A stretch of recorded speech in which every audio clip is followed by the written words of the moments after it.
హిందువులందరూ కలియుగ ప్రత్యక్ష దైవంగా భావించేటువంటి శ్రీవారి సన్నిధిలో అదేనండి తిరుమల తిరుపతి దేవస్థానంలో మీరెవరైనా రీల్స్ చేస్తున్నారు అంటే ఇక మీద మీ మీద చర్యలు ఉండేటువంటి అవకాశం ఉంది అంటూ తిరుమల తిరుపతి దేవస్థానం హెచ్చరిస్తున్నటువంటి నేపథ్యంలో ఈ అంశం మీద మనం పూర్తి స్థాయిలో విశ్లేషణ చేసుకుందాం. ప్రస్తుతం మనతో పాటున్నారు ప్రముఖ సామాజికవేత్త, ప్రముఖ రాజకీయ విశ్లేషకులు కృష్ణకుమారి గారు. వారితో మాట్లాడదాం.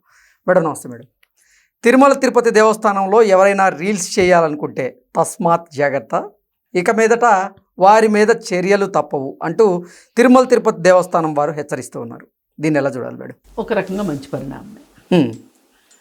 భక్తి ఎంత వ్యక్తిగతమో ఈ సోషల్ మీడియా పెరిగిన తర్వాత అంత సామూహికం చేసేశారు. అంటే ఈ సామూహికం భక్తిని పెంచడానికి కాదు, మేమెంత గొప్పవాళ్ళమే, మాకెంత డబ్బులు ఉన్నాయి, మేము పూజ ఎంత బాగా చేసాం, ఎంత ఖర్చు పెట్టి పూజ చేసాం, ఎంత భక్తితో చేసామని కాదు, ఎంత ఖర్చు పెట్టి పూజ చేసాం అనేది చూపించుకోవటానికి పుణ్యక్షేత్రాలు తిరిగి కూడా ఆ పుణ్యక్షేత్రాల్లో వెళ్ళిన ప్రతి దృశ్యాన్ని బంధించి ప్రకృతిని బంధించి చూపించటం వేరు. దేవుడి దగ్గరికి వెళ్ళి ఆర్భాటాలు చేసి ఆ ఆర్భాటాలని సోషల్ మీడియాలో పెట్టడం. అలాగే ఈ మధ్య కుంభమేళాలో బాగా గమనించాం మనం. కుంభమేళాలో వీళ్ళు ఫ్లైట్లు వేసుకొని వెళ్ళి పెద్ద పెద్ద ఏమంటే సెలబ్రిటీలు వీళ్ళకి ఏదో భక్తి ఉన్నట్లు వీళ్ళు వెళ్ళి అక్కడ నీళ్ళల్లో దిగి వేరే వాళ్ళ చేత ఫోటోలు సెల్ఫీలు దిగి వేరే వాళ్ళతో ఫోటోలు తీయించుకొని అవి సోషల్ మీడియాలో పెట్టడం. ఇది ఈ సోషల్ మీడియా వచ్చిన తర్వాత ఈ వెర్రి ఎక్కువైపోయింది. ముఖ్యంగా ఈ టిక్ టాక్, ఈ ఇన్స్టాలో రీల్స్ వచ్చిన తర్వాత మరీ ఎక్కువైపోయి అలాగే తిరుపతిలో కూడా కేవలం గోవిందనామ స్మరణ మాత్రమే వినిపిస్తుంట మాడవీధుల్లో. అంటే కోసం వెళ్తుంటారు. అదే నేను చెప్పబోతున్నా. అసలు ప్రశాంతత కోసం వెళ్ళి కొంతసేపు అక్కడ గుడిలో గడిపి శ్రీవారిని అక్కడ అంటే కాసేపు మనసు లగ్నం చేసి ఒక పవిత్ర భావమో లేకపోతే ఆధ్యాత్మిక భావంతోనూ ఉండి రావడం వేరు. అలా కాకుండా దేవస్థానం వాళ్ళు కూడా ఇప్పటిగా టికెట్ రేట్లు పెంచిన తర్వాత అసలు సామాన్యులు గుడికి వెళ్ళాలి అంటే భయం వేసేటట్లు అయిపోయింది. ఎందుకంటే అక్కడ వాటర్ బాటిల్ రేటు పైగా గత ప్రభుత్వం హయాంలో మరీ ఎక్కువ జరిగింది ఇది. వాటర్ బాటిల్స్ రేట్లు పెంచటము, అసలు ఒక సామాన్య భక్తుడు గుడికి వెళ్ళలేని పరిస్థితిని కల్పించారు ఇది తిరుపతి గుడిలో. అయితే అదే సందర్భంలో అంటే పాపం అన్నిటినీ పాపం గవర్నమెంట్ని కూడా అనలేమనుకోండి, సోషల్ మీడియా మన జీవితాల్లోకి వచ్చి 10 ఏళ్ళు అయింది. 5-6 ఏళ్ళు అయితే మరీ గట్టిగా 5-6 ఏళ్ళు అయింది. ఈ సోషల్ మీడియాలో ఏమవుతుందంటే ఇప్పుడు లేడీస్ ఏమో వరలక్ష్మి వ్రతాలు ఇట్లాంటివి చేసుకుంటారు. ఆ వరలక్ష్మి వ్రతం దగ్గర ఫోటోలు దిగటము, పూజ చేసుకున్న దగ్గర ఆ ఫోటోల్ని సోషల్ మీడియాలో పెట్టడము, వినాయక చవితులు చాలా బాగా భారీగా అలంకరించి అవి ఫోటోలు తీసి నైవేద్యాలు అవన్నీ పెట్టినవి మళ్ళీ సోషల్ మీడియాలో పెట్టడము. ఎలా చేసేస్తున్నారు అంటే ఈ పూజా కార్యక్రమాలని ఒక కిట్టి పార్టీల మాదిరి చేసేస్తున్నారు. ఇది మనకి భక్తి కంటే కూడా మేము చాలా బాగా చేసుకుంటాం, మేము చాలా భక్తితో చేస్తాం కాదు, మేము చాలా బాగా చేసుకుంటాం. ఆ బాగా అనేది ఎక్కడి నుంచి వస్తుందంటే ఆ పెట్టే నైవేద్యాల దగ్గర ఎట్లా వచ్చేస్తుంది. ఇది ఇలాగా ఉంది కదా. ఇక అక్కడ రీల్స్ చేసేవాళ్ళు బాగా ఎక్కువైపోయారు. ఒకప్పుడు సినిమా వాళ్ళు మాత్రం వాళ్ళని ఎవరో ఒకళ్ళు ఫోటోలు తీసేవాళ్ళు, వీడియోలు తీసేవాళ్ళు, అవేవో పెట్టేవాళ్ళు. ఎక్కువగా శ్రీదేవి ప్రతి సంవత్సరం వెళ్ళేది, ఆ పుట్టినరోజు అక్కడే చేసుకునేది. ఆ శ్రీదేవిది మటుకు ఖచ్చితంగా ఫోటో వచ్చేది. అలా కాకుండా కొత్తగా పెళ్ళైన జంటలు ఈ డబ్బులు ఉన్న వాళ్ళు టిక్కెట్లు ఎక్కువ పెట్టి కొనుక్కుని కూడా ఆ కొత్త జంటలు వెళ్ళడం ఇవి చూసేవాళ్ళం. అది పోయి ఇప్పుడు ఏమైపోయింది, ఈ ఇన్స్టా రీల్స్ చేసేవాళ్ళు వీళ్ళు ఎక్కువ వెళ్ళి నానా హంగామా చేస్తున్నారు అక్కడ. రీల్స్ అంటే గుర్తొచ్చింది, ఈ మధ్యకాలంలో దువ్వాడ శ్రీనివాస్ గారు, మాధురి గారు వారు కూడా వెళ్ళి రీల్స్ చేశారు. ఆ తర్వాత మరికొంతమంది సోషల్ మీడియా ఇన్ఫ్లుయెన్సర్లు కూడా అక్కడికి వెళ్ళి రీల్స్ చేసినటువంటి సందర్భం మనం చూసాం. అయితే ఇక్కడ ఇంకొకటి ఏం జరుగుతుంది అంటే, ఆ సందర్భానికి సంబంధించి మాధురిని ప్రశ్నిస్తే మాధురి ఒక చాలా తర్కబద్ధమైన ప్రశ్న వేసింది. అదేంటి అంటే, సరే నేనేం మాట్లాడానో చెప్పారు, అది నేను తీసేసింది కాదు, ఎవరో నన్ను వచ్చి అడిగితే నేను అడిగే వాళ్ళు ఎందుకు వచ్చారు అక్కడికి, అసలు నన్ను ఇంటర్వ్యూ ఎందుకు చేశారు అక్కడ. ఇప్పుడు అదంత నిషిద్ధ ప్రాంతము అయినప్పుడు నడవడానికైతే నిషేధం లేదు కదా, మేము మామూలుగా నడుచుకుంటూ వస్తున్నాం కదా, నడుచుకుంటూ వస్తుంటే మా దగ్గర మైకులు పెట్టిన వాళ్ళు ఎందుకు వచ్చారు, వాళ్ళని ఎలా ఎలవ్ చేశారు అని అడిగింది.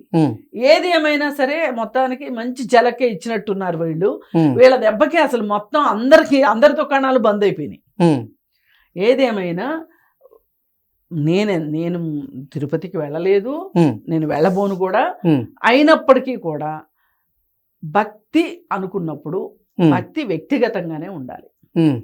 ఇప్పుడు లక్షార్చనలని, లక్ష పూజార్చనలని ఏవేవో చేస్తూ ఉంటారు. ఎన్టీఆర్ స్టేడియంలో చేస్తూ ఉంటారు. అసలు తండోపతండాలుగా ఒక కల్ట్ లాగా అయిపోయింది భక్తి. భక్తి ఎప్పుడూ కూడా ఒక నిర్మలమైన మనస్సుతోటి, ఒక మనశ్శాంతి కోసం చేసేది ఒక ప్రయాణం అనుకోండి. అది ఎగ్జాక్ట్లీ ఒక విశ్వాసంతో చేసే ఒక ప్రయాణం. దాన్ని తీసుకొని వీళ్ళు ఇష్టారీతిన ఒక సంతలాగా తయారు చేసేస్తున్నారు. నిజంగా అంటే నిజమైనటువంటి భక్తిని చూపించబోయి రీల్స్ కోసం అవును ఆ 30 సెకండ్లలో దేవుడి మీద భక్తి చూపిస్తున్నట్లుగా కొంతమంది రీల్స్ పెడుతూ ఉన్నారు. ఇప్పుడు అందుకే నేను అంటున్నా, ఇప్పుడు డబ్బులు సంపాదించడానికి కూడా భక్తి ఒక మార్గం అయిపోయింది. ఇవాళ చూడండి, సోషల్ మీడియాలో ప్రతి ఛానల్ ఒక భక్తి ఛానల్ రన్ చేస్తుంది. ఈ భక్తి ఛానల్లో వాళ్ళు భక్తిని ఏం చూపిస్తున్నారు అనే దానికన్నా మూఢనమ్మకాలను ఎక్కువ చూపిస్తున్నారు. మీరు ఈ పూజలు చేయండి, ఆ పూజలు చేయండి, ఈ ఉంగరాలు పెట్టుకోండి, ఆ ఉంగరాలు పెట్టుకోండి, ఈ రాళ్ళ ఉంగరం పెట్టుకోండి, ఆ రాళ్ళ ఉంగరం పెట్టుకోండి, లేదు అనుకుంటే ఒక ఆమె ఇంకొంచెం ముందుకు వెళ్ళిపోయి మీరు బ్యాగ్లో లవంగాయలు వేసుకోండి, బ్యాగ్లో యాలుక్కాయలు వేసుకోండి, మీకు అంతా మంచి జరుగుతుంది. అలాగే ఇంకొక ఆమె 2 తేనె సీసాలు తీసుకోండి, 2 తేనె సీసాల్లో చిన్న చిన్న భార్యాభర్త ఫోటోలు ఆ సీసాల్లో వేయండి, వేస్తే అప్పుడు మీ మధ్య మధురమైన మాధుర్యమైన ప్రేమానుబంధం నెలకొంటది అని ఇలాంటివన్నీ గవ్వల స్టోరీలు. పొద్దున్న లేస్తే చాలు ఏంటి చెయ్యాలి, దీపారాధన ఎట్లా చేయాలి, ఇంటి ముందు ముగ్గు ఎట్లా వేయాలి అంటే ఇదంతా ఏమైపోతుంది అంటే, అసలు భక్తి విషయంలో వ్యక్తిగతమైన భక్తి ఉండటం విషయంలో ఎవ్వరికీ అభ్యంతరం లేదు. కానీ మనుషుల యొక్క విశ్వాసాన్ని అడ్డు పెట్టుకొని, మనుషుల విశ్వాసాన్ని ఫణంగా పెట్టుకొని భక్తి మీద వ్యాపారాన్ని నాలాంటి వాళ్ళు వ్యతిరేకిస్తారు. ఇప్పుడు తిరుపతి కూడా ఒక రకంగా ఎంత భక్తి క్షేత్రమో అంత వ్యాపార క్షేత్రం చేయడానికి చాలామంది తాతహలాడారు. ఇప్పుడు ఎక్కడ దాకెందుకు, ఆ బోర్డు మెంబర్షిప్ కొనుక్కోవటానికి ఎన్నో డబ్బులు వెచ్చిస్తున్నట్లుగా మనకి కనిపిస్తుంది. స్వయాన పోయినసారి ఒక మెంబర్ని అతను ప్రీ లాంచ్ పేరుతోటి మోసం చేశాడు. మోసం చేస్తే చాలా డబ్బులు అతను ఫ్లాట్స్ కట్టట్లేదు అని చెప్పి CCSలో కేసు పెడితే CCS అడిగింది, అసలు నీకు ఎంతమంది డబ్బులు ఇచ్చారు, ఆ డబ్బులు నువ్వేం చేసావు కన్స్ట్రక్షన్ చేయకుండా అని అడిగితే, దాంట్లో వాడు రాసుకున్న లిస్టులో ఏముంది అంటే తిరుపతి మెంబర్షిప్ కొనుక్కోవడానికి ఎంత ఖర్చు అయింది రాశాడు. దాన్ని పట్టుకుని ఒక లాయర్ కోర్టులో కేసేశాడు. అసలు ఆయన ట్రస్ట్ మెంబర్షిప్ని ఎందుకు రద్దు చేయకూడదు అని కేసేస్తే మెంబర్షిప్ రద్దు చేశారు. అంటే నేను చెప్పొచ్చేది ఏంటంటే, బాగా భక్తిభావంతో నిస్వార్థంగా దేవుణ్ణి ప్రేమించేవాళ్ళు, దేవుడి ప్రేమలో అంటే భక్తిలో లీనమైపోయే వాళ్ళ గురించి మనం అసలు ఎప్పుడు మాట్లాడుకోకూడదు. అది చాలా తప్పు. ఎవరి విశ్వాసం వాళ్ళది. వాళ్ళ విశ్వాసాల జోలికి వెళ్ళే హక్కు ఎవరికీ లేదు. ఎవరి భక్తి వారిది, ఎవరి విశ్వాసం వారిది. వారి భక్తిని, వారి విశ్వాసాన్ని మనం ప్రశ్నించం. అయితే ఈ భక్తి పేరుతోటి దేవుళ్ళ పేరుతోటి భూములు ఆక్రమించే వాళ్ళని, ఈ ఈ దొంగ బాబాల్ని, భక్తి పేరుతోటి దొంగ బాబాల్ని, అలాగే ఈ గుళ్ళ మీద పెత్తనం చేస్తూ ధర్మకర్తల పేరుతోటి డబ్బులు కైంకర్యం చేసే వాళ్ళని, అలాగే దేవుడి మాన్యాల్ని, ప్రజోపయోగమైన పనుల కంటే కూడా రాజకీయాలను అడ్డం పెట్టుకుని సొంతాలకి మార్చుకునే వాళ్ళని, ఇట్లాంటి వాళ్ళని మట్టుకు ఉపేక్షించడానికి వీల్లేదు. మన ఉద్దేశం అది. ఇప్పుడు మనం ఈ వీడియో చేయడం వెనక మన ఉద్దేశం ఏంటి అంటే అసలు ఎగ్జాక్ట్లీ అందుకే ఇప్పుడు తిరుమల తిరుపతి దేవస్థానం ధర్మకర్తల మండలి కూడా ఒక కీలకమైనటువంటి నిర్ణయం తీసుకుంది. అంటే తిరుమల తిరుపతి దేవస్థానంలో కానివ్వండి, మాడవీధుల్లో కానివ్వండి, ఎవరైనా పిచ్చి పిచ్చి వేషాలు వేసినా, ఏదైనా రీల్స్ చేసినా ఖచ్చితంగా వారి మీద చర్యలు తప్పవు అంటూ కూడా హెచ్చరించే ప్రయత్నం హెచ్చరించింది. అలాగే దానికి సంబంధించి జీవో కూడా తీసుకొచ్చింది. నేనేమంటున్నానంటే దానికి అనుబంధంగా నేను చెప్పేది ఏంటంటే అసలు భక్తి పేరుతోటి వ్యాపారాన్ని ప్రోత్సహించవద్దు. ఓకే, అసలు ప్రోత్సహించవద్దు. వీళ్ళు ఈ మనుషుల యొక్క భక్తి భావనతోని బలహీనతల్ని ఆసరాగా చేసుకుని కొంతమంది సోమరిపోతులు డబ్బులు సంపాదిస్తున్నారు. ఇప్పుడు నిన్నగాక మొన్న అఘోరి విషయం మనం చూసాం. జైల్లో కూర్చున్నాడు, 6 కేసులు పడినాయి, 3 కేసులకు బెయిల్ వచ్చింది, 3 కేసులకి ఇంకా బెయిల్ రాలా. అంటే అతను చేసిన మోసాలకు సంబంధించి మోసాలు చేసి 3 కోట్లు సంపాదించాడు.